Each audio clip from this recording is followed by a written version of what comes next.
What's up, beloveds? Happy Friday to you. This is day 5 of our 10-day Thanksgiving fast.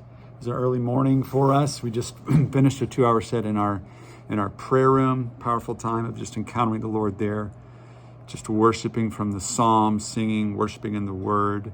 I want to encourage you tonight to come back at 6 to 8 for another prayer set. I'm encouraging all of our church family, all of our King's Church family to come. Actually, anyone can come to this, not just King's Church family, but we want you here from 6 to 8 for a prayer meeting. We're just going to encounter the Lord together, seek the Lord together during our fast.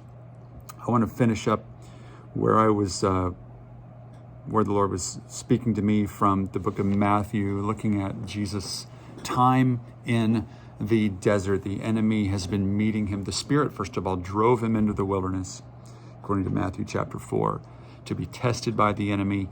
The enemy is coming at him. The enemy is seeking to exploit natural desires and natural needs in Jesus' own heart. And the same is true for you and I. He wants to exploit these natural things. He wants us to meet our own needs apart from the will of the Father. That's what temptation is. We cannot trust God to meet our needs. The enemy says, you cannot trust God to meet your needs. You have to make these things happen. So he comes to Jesus. He begins by offering him bread. He says, turn these stones into bread. He wants to meet this fundamental need to feel something apart from the will of God, something in his senses, And this second temptation we looked at was how the enemy comes at him, the devil comes at him, and shows him all the kingdoms of the world. He says, all of these kingdoms, I will give you all of the authority and all of their splendor. It's been given to me. I can give it to anyone I want, says the enemy. If you worship me, it all will be yours. Jesus, in both instances, quotes Deuteronomy. He responds with the word of God. He's in a time of physical difficulty. He's fasting. He has no food. With each passing day, his strength gets diminished. And he just relies upon the word of the Lord to be his defense. So I want to look at this third one here. In chapter 4. It actually appears second in the flow of chapter 4, but it's third in my list. So in Matthew chapter 4 says this in verse 8, again, the devil took him to a very high mountain. No, that's what we just read. Never mind. This is the second one. Let me go back. Verse 5. Here it is. Then the devil took him to the holy city. What's the holy city? Jerusalem. And had him stand on the highest point of the temple. This is significant here in a minute.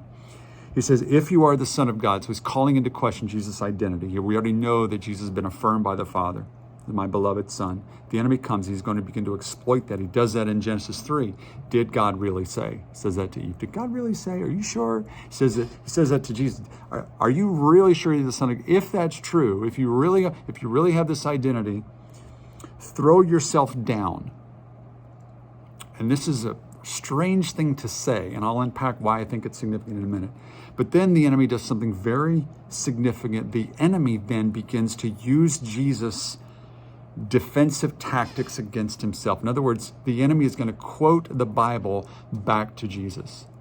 He's going to use the word of God. He's going to try to. It doesn't succeed. He's going to try to use the word of God back against us. And I think the enemy does the same tactic to us. He's going to use the words of God and try to use it against us to call into question what God has said. And here he quotes Psalm 91. The devil looks at Jesus and says, listen, if you really are the Son of God, throw yourself down, because here's why that's okay, Jesus. Remember, you believe the word, that's fine. You're going to quote the word to me. Here's why this matters. Here's why it's okay. Doesn't the word say he will command his angels concerning you? Doesn't your Father have angels? The Father has promised, Jesus, that he will command his angels concerning you, and they will lift you up in their hands so that you will not strike your foot against a stone. And the enemy says, Jesus, you have divine protection. You are favored. The Father has promised nothing can hurt you. He's got tens of thousands of angels that are just waiting so that not one drop of your blood will be spilled. Didn't the Father promise that? So here, on the pinnacle of this mountain, just step off and fall to the ground. And here's why I think that matters. The distinction here is the placement of this. Now, the enemy is not confronting him alone, offering him bread. He's not taking him into sort of a metaphysical place to see the foundation of the world. He's taking him now to a very public place. The temple would be filled with throngs of people. The temple would be sort of just tens of thousands of people potentially could be in this temple complex. All of those would be worshipers hungry for the Messiah. This is a time in Israel's history where they are desperate for the Messiah.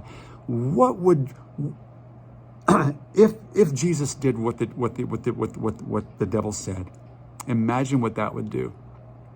Imagine the raw display of supernatural power that would be unleashed. If Jesus were to do that, if Jesus were to step off the highest point of the temple, come falling to the ground, and all of a sudden with the sound of 1,000 angel wings, this supernatural host of heaven just comes in and sweeps Jesus up, allows him to land safely there in the sight of all the people. It would in an instant bring the world to Jesus' feet. They would see in an instant the raw power and authority that Jesus would have. And Satan says, you can have all of this. You can have all of this without suffering. You can have all of this without shedding any blood. You can have all of this the easy way. You can be a king. You want to be a king. I know what's in your heart, Son of God. You can be a king, but you can have it without the nonsense of the cross. And he's exploiting, this is the third thing, the enemy is exploiting a natural desire to be something apart from the will of God. I think that's what this third thing is. Let me jump back over here to Genesis chapter 3.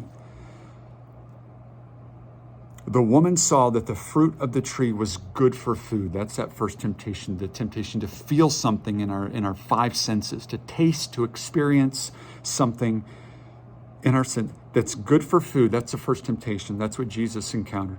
That it was pleasing to the eye, this desire to have something apart from the will of God. And finally, Genesis 3 says, and also desirable for gaining wisdom. There's a natural desire to be something. I want to be smarter than I am. I want to be bigger than I am. I want to be applauded. I want to be recognized. I want to be a person of influence. I want to have legacy. I want to be celebrated. I want my life to make a difference in the world. I don't, and Eve looks at this apple and says, if I eat that, doesn't just taste good. It's not just a beautiful piece of fruit. It's got the power to help me grow into the kind of understanding that I don't have right now. And I want to be something more than I am.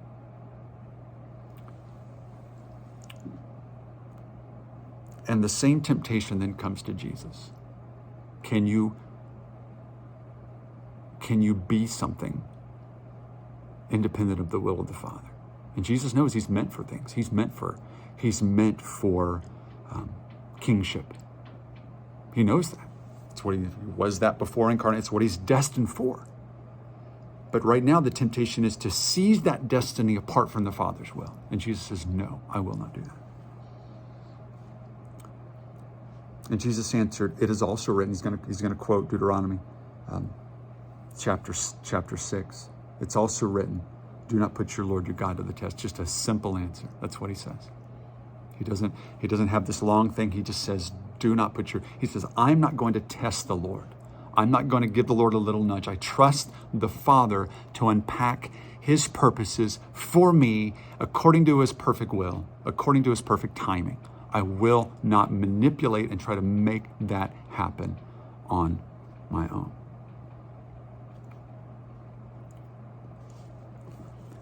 So that's, and again, First John references this, the lust of the flesh, the lust of the eyes, and the pride of life. I think all three of those overlay here in Matthew chapter 4. They also overlay in Genesis chapter 3.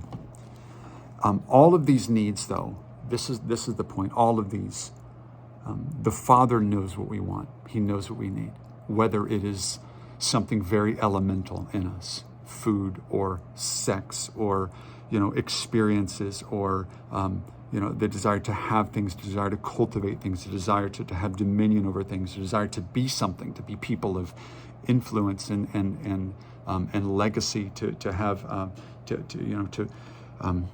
to allow our life to make a difference. All of those are things that the Father has given us. Those are good. But we must allow those to come from his hand.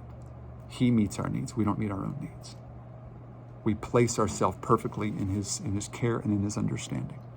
And this is what fasting does, is why we're in a fast, is we say no to the things of the world so we can say yes to the things of God. We say no to the impulses of the flesh so we can say yes to the desires of the Father. And I'm praying for you this weekend, my friends. I love you. I want you to encounter just more and more of the Lord. Verse 11 at the end of this says, then the devil left him and the angels came and attended him. I think there's a promise hidden in that line right there. You stand against the enemy. Stand against what he is tempting you to do. Stand firm. He will leave. He will. And God will come and minister to you. God will minister his peace. He will minister provision to you. He will minister his grace in this season. All right. I love you guys.